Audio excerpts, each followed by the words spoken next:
Okay. Lovely. Hey, it's been an amazing 12 months for you since the release of the first album. Has it exceeded all expectations for you?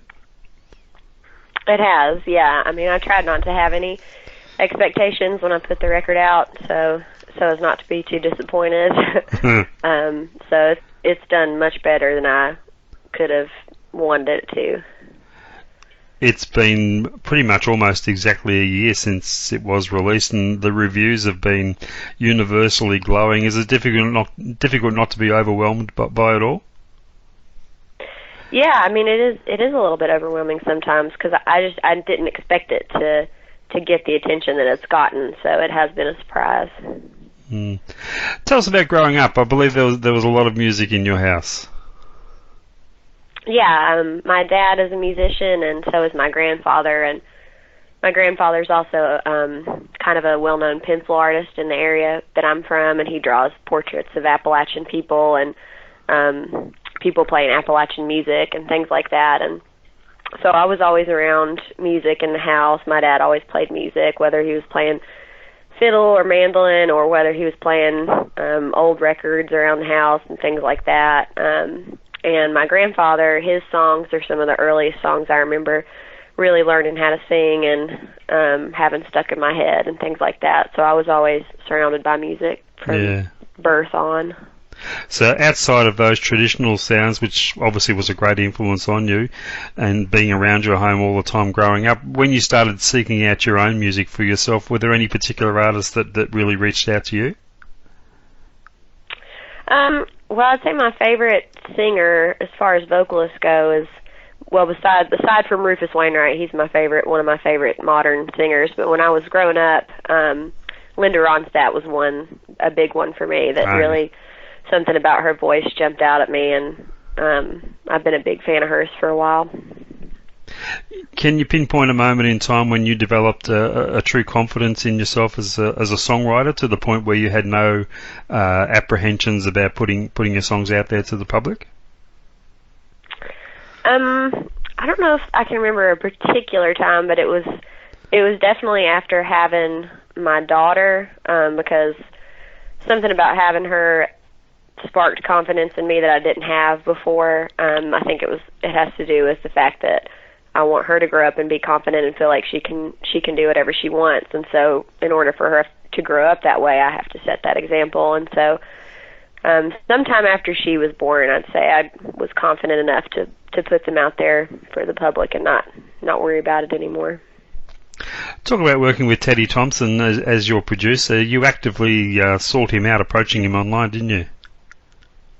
I did. I sent him a Facebook message with a video of me performing one of his songs, and just a note saying that I'd been a big fan of his for a long time and would love to play music with him in some capacity, and didn't really expect a response, but he got back to me within a week or so, and it kind of just snowballed from there, and we exchanged emails and phone calls and met in person, and he offered to produce a record for me.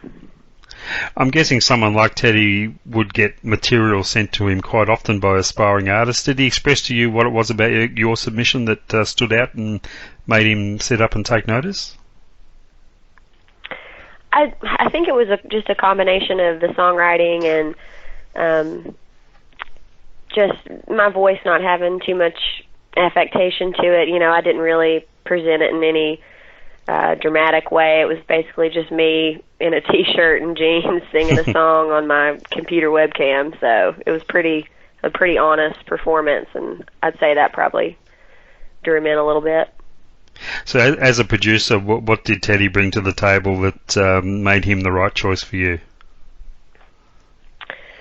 Well, he made sure to keep everything centered around my voice, which was really, really important for me. So we tried to keep the record as kind of sparse as we could and as clean as we could. And he had a lot of the ideas for some of the arrangements on songs like Tell Me and Fine, Fine, Fine that have that real like 60s girl group sort of sound. And I wouldn't have come up with that on my own. So I give him a lot of credit for some of the arrangements on the record. And the production on the album is just beautiful. It's really kept so simple, not overproduced in any way, and the songs are left to stand on their own merits. Was that part of your game plan right from the start? Yeah, I mean, I didn't want to do anything too over the top or have anything over arranged or have a lot of instrumentation on each song. I wanted it to mostly be about the songwriting and the voice, and keep it pretty simple. I think sometimes people get a tendency to go into the studio and overproduce and overthink, and the more you mess with a song in the studio, the more you lose with That's it. right. So. Yeah, the first thought is usually always the best way to go. Yeah, I think so. Yeah. Was it through your love of Rufus Wainwright's music that you first discovered Teddy? Yeah, exactly. Yep. I've been a big fan of Rufus for a long time, and started listening to Teddy through his music since they've done so much stuff together and they were friends, and that's how I came across Teddy's music. You went through the whole crowdfunding process with Kickstarter for the album. I think you actually exceeded your fundraising goal, didn't you? We did. We exceeded it by $2,000 or $3,000, I think. That must have been a real shot of confidence for you, knowing that there were people out there willing to support you in that way. Oh, it was. Yeah, I was pretty scared to put the campaign up, and not really sure how well those sort of campaigns worked for people, and so it was really nice to get the reception that it did and have people that were willing to support it and put money behind it. So yeah, it was a really good response. Now, you're with Free Dirt Records for this album, who look like a very supportive group of people to be involved with. How did you meet up with them? Well, once we had the record done, I sent it to a friend of mine, and he sent it to a publicist that he had worked with, and that publicist also worked with Free Dirt. So in a roundabout way, it eventually wound up in the hands of John Smith, who runs Free Dirt, and he expressed interest in signing the CD, and no one else had any interest in putting the CD out, so it was a good fit for me. They seem to be a label that is they very much specialise in roots music related type artists. Was that important to you to be with a specialist label like that? Yeah, I mean that's very important to me, and they have a lot of artists that are country musicians or roots musicians, and John, the guy that runs the label, used to work for Smithsonian and has done a lot with cataloged music and folkway music and things like that. So it was important for me when I chose Free Dirt. Not that I had that many options to begin with, but I got lucky in that the label that wanted to sign me did care about those things. So I lucked out in that sense. Absolutely. The songs on the record, many of them sound relationship based, and from your, I'm guessing from your own personal experience. Do you find it therapeutic in a way, writing songs of that nature? Oh, I do. It's one of the only ways I can work through things sometimes is to write a song about it. It's kind of the only way I can work through an issue and put it to bed is by songwriting and performing it. And yeah, it's definitely therapeutic. Yeah, it gives you a sense of closure in the end. Yes, for sure. As with most debut albums, I would say it's a collection of songs that you've had with you since you began songwriting. Are there still songs left over from that batch of songs that may make it onto the next record? There are a couple, but probably not ones that'll make it onto the next record. Right, so this time around you're looking at writing with an album in mind. Yes, yeah. Are you always in songwriter mode, looking for ideas? Do you have your songwriter radar up all the time, or do you tend to prefer the ideas to come to you? I'd say I do. I mean, I do, try to keep on the lookout for ideas, and I tend to be a pretty observant person and try to keep an open eye for things that might inspire good songs. But for me, songwriting is one thing that'll maybe come in spurts, and I'll write like 2 or 3 songs, and then I'll go another 6 months without writing anything. So it's usually something that, whether it's like a relationship or an experience or something that I've seen or read, will trigger something that starts me writing songs again, and then I'll write a little batch and then probably go a long time without writing anything else. Now, you mentioned earlier the overwhelming nature at times of the past 12 months, and with all the universal praise heaped on the album, do you feel a little pressure on you now for the next album coming up? Do you feel like you have something to live up to now? Yeah, I do feel pressure, certainly. But I try not to have too many expectations with that sort of thing, because I'm really grateful for the attention that it's gotten, and I just like to sort of take things as they come and not put too much pressure on myself. You have a young daughter. If she grows up to show an inclination to pursue music, what major piece of advice do you think you would have for her? To be herself, regardless of what anybody encourages her or tells her she needs to do or be or become.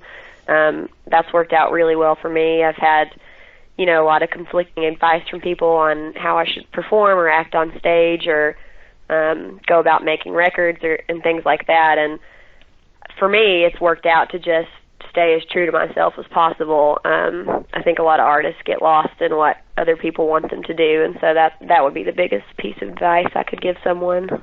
Yeah. Now, you played your first show in Australia on the weekend. How did that go? Oh, it was great. I was really nervous, but the show went really good. Audience was really, really nice and responsive, and the venue at the church was beautiful, and it was a really great introduction to playing in Australia. I believe Sydney turned on some pretty hot weather for you too. It was quite warm in there. Oh yeah, and today especially, I think it's like 96 degrees. Oh goodness. Will this be the furthest you've played away from home? Oh, for sure, yeah. This is without a doubt the farthest I've been from home. Yeah. So you're back again in March. Are you playing solo or bringing some musicians with you? I'll have my husband with me again, who plays drums and percussion and clawhammer banjo. Fantastic. And plans for the rest of this year, after you finish the next Australian visit, what's on your books for the rest of 2017?